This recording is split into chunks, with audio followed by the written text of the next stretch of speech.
કેશોદ તાલુકા ખેડૂત પુત્ર હિતરક્ષક સમિતિએ પાક નુકસાનીને લઈને આવેદન આપ્યું છે। ખેડૂતોએ પાથરામાં ઉગી ગયેલી મગફળીના હાર પહેરી મામલતદારને પાક નુકસાની સહાય ચૂકવવા અંગે આવેદન આપ્યું છે।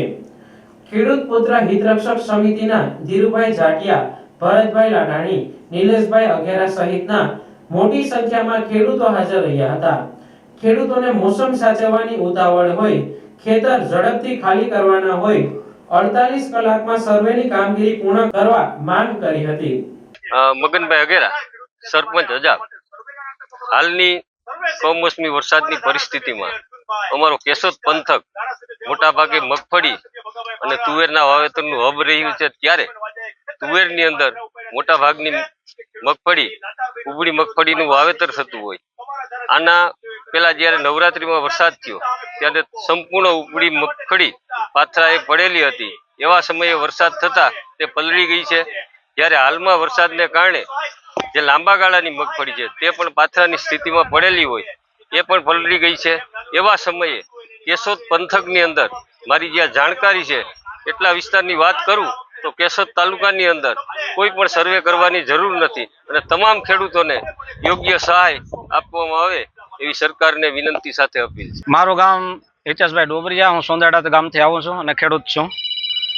આજે જે નુકસાની થઈ છે એને સર્વે કરવા અમારા ગામમાં આવ્યા હતા, બરાબર। હવે એને કોઈ ટેકનિકલ જ્ઞાન નથી, 17-18 વર્ષના છોકરા છે, બરાબર છે। એને સર્વે કેમ કરવો, એની પાસે મોબાઈલ સારો નથી, કાંઈ બે નથી। સર્વેમાં કામગીરી હાવ વ્યવસ્થિત થવાની નથી અને એમાં ભૂલ કરવાના છે તો ખેડૂત એનો ભોગ બનશે।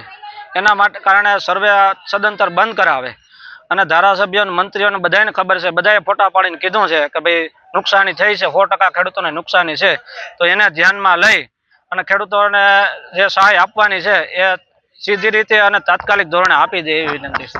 વધારાના ખેડૂતોએ અલગથી રાહત પેકેજ જાહેર કરવા પણ માંગ કરી છે।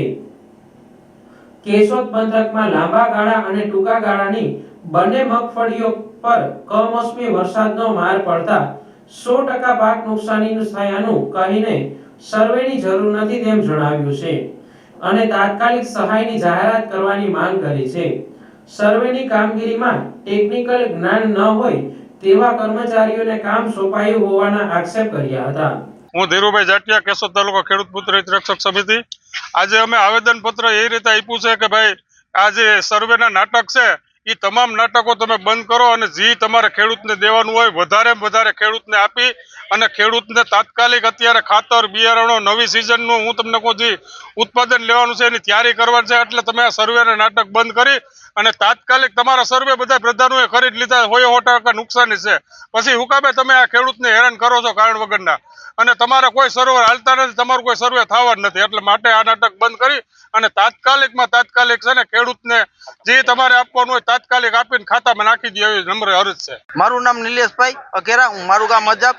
અત્યારે જે સરકાર તરફથી સર્વે કરવા ટીમ મોકલે છે તેની પાસે કોઈ જ્ઞાન નથી અને એની જે સાઇટ છે એ પણ ચાલતી નથી અને અમે કોશિશ કરી 2-2 કલાકે એક સર્વે નથી થતું, તો એને આખા કેશોદ તાલુકામાં પણ નહીં પણ આખા ગુજરાતમાં સર્વે કરવાનું છે, તો આ સર્વેનું નાટક બંધ કરે અને બધાય મંત્રીઓ, ધારાસભ્યો ખેતરે જઈ અને એને જોયા છે કે આમાં વાસ મારે છે, પાથરા જોયા છે, એ બધી એને ખબર છે અને એ જો ખેડૂતનું જ્યારે માંડવીની મગફળીનું ઓનલાઈન કરી એને ખબર છે કે આમાં મગફળી નથી, તો એ ખોટા સર્વેના નાટક શું કામે કરે છે, એને બધું દેખાય છે, તો એને આ સર્વેના નાટક બંધ કરી અને ખેડૂતને અત્યારે દવાના પછી કોઈ ખાતરના બિલ ચૂકવવા બાકી છે તો સરકાર વહેલી તકે જે આ નુકસાની છે તેની ચૂકવણી કરે એવી અમારી માંગ છે ને આ સર્વેના ખોટા નાટક બંધ કરે અને જો આ નાટક કરશે તો એને 2027માં એનો ભોગ બનવું પડશે। 48 કલાકમાં પાક સાચવવાનો હોય ખેડૂતને, 48 કલાકમાં સર્વે હાથ ધરવો, આ પોસિબલ છે ખરું? નહીં, એ પોસિબલ નથી। 48 કલાકમાં સર્વે થવાની કોઈ પોસિબલ છે નહીં, કારણ કે એની પાસે કોઈ એવી ટેકનિકલ છે નહીં, એનું અટાણે સર્વર હાલતું નથી, તો આ નાટક બંધ કરી દે અને ખેડૂતના ખાતામાં વહેલી તકે ને સૌથી વધારે પૈસા જમા કરે એવી અમારી માંગ છે, કારણ કે ખેડૂતને આમાં ખર્ચો પણ વધી જાય વરસાદ થાય એટલે અમે એવું કહી છે કે વહેલી તકે ખેડૂતના ખાતામાં પૈસા ચૂકવણી કરી આપે। મામલતદારે ખેડૂતોને 3 પદ્ધતિથી સર્વેની કામગીરી કરવા નિર્ણય કરાયો હોવાનું જણાવતા ખેડૂતોએ અભણ ખેડૂતોને 2 પદ્ધતિનું જ્ઞાન જ ન હોય તેથી સર્વેની કામગીરી ખોટી હોવાનું જણાવ્યું હતું. આવેદન સમયે ખેડૂતોને નુકસાની, પાકના ખર્ચાઓ ચૂકવવાના હોય અને નવા પાકની તૈયારી કરવાની હોય રોષપૂર્વક તાત્કાલિક સહાયની માંગ કરી હતી. કેશોદ તાલુકા ખેડૂત પુત્ર હિતરક્ષક સમિતિના ઉપપ્રમુખ ભરતભાઈ લાડાણી સમગ્ર ગુજરાતમાં અને કેશોદ પંથકમાં જે માવઠાના મારથી ખેડૂતોના ખેતરે પાથરા પલ્યા છે, ભર પલ્યા છે, માંડવી ખતમ થઈ ગઈ છે. આપ જોઈ શકો છો મારા ડોકમાં આ ઉગેલી માંડવીની આવી દશાઓ પાથરામાં થઈ છે. તેમ છતાં સરકારને હવે ખેડૂતોને દેવા માટે સર્વે કરવાનું નાટક છે. સર્વે તાત્કાલિક ધોરણે બંધ કરી દો અને જે ખેડૂતને દેવાનું છે એ એના ખાતામાં નાખી દો. ખેડૂતની તમામ પ્રકારની હિસ્ટ્રી સરકાર પાસે છે. તેમ છતાં જે તમે સર્વે કરવાની વાત કરો છો, સર્વે કરવા પાસે તમારી પાસે ટેકનિકલ માણસો નથી. 12 ચોપડી ભણેલા 17 વર્ષની ઉંમરના છોકરાઓને તમે ગામો ગામ દોડાવ્યા છે. એમ છતાં તમે હવે 7 દિવસ સુધી આ સર્વે કરવાની વાત કરો છો. ખેતરમાં ખેડૂતે 2 દિવસ પછી સફાઈ કરવા માટે કામે લાગી જાય અને તમે સર્વે તો કરી નાખ્યું છે. રાજ્યના મુખ્યમંત્રી ભૂપેન્દ્રભાઈએ આદેશ આપ્યો એટલે તો કેશોદના ધારાસભ્ય દેવાભાઈ, તાલાળાના ધારાસભ્ય ભગાભાઈ બારડ, મિનિસ્ટર અર્જુનભાઈ મોઢવાડિયા, મિનિસ્ટર પ્રદ્યુમન વાજા, આ બધા લોકોએ ખેતરોમાં જઈને પાથરા ઉપાડ્યા છે. ભલામણા આ ધારાસભ્યો છે, પ્રતિનિધિઓ છે, વિધાનસભામાં બેઠા એની કહી દીધું છે કે ભાઈ ખેડૂતની દશા ખરાબ છે.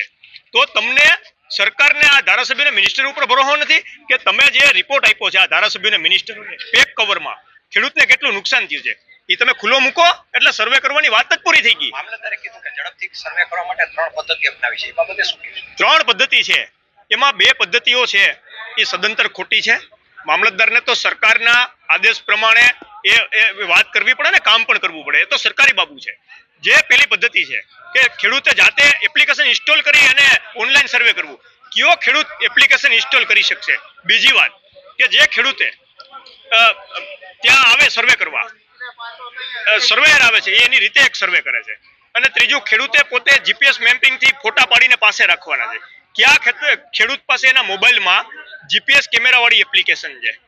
ખેડૂત પાસે 25% ખેડૂતો પાસે સાદા મોબાઈલ છે. સરકારે પેલા તો ખરેખર ઈ સર્વે કરવું જોઈએ કે કેટલા ખેડૂત પાસે આ ટેકનિકલ જ્ઞાન છે. તમને શું લાગે છે સરકાર શું ઈચ્છી રહી છે અત્યારે?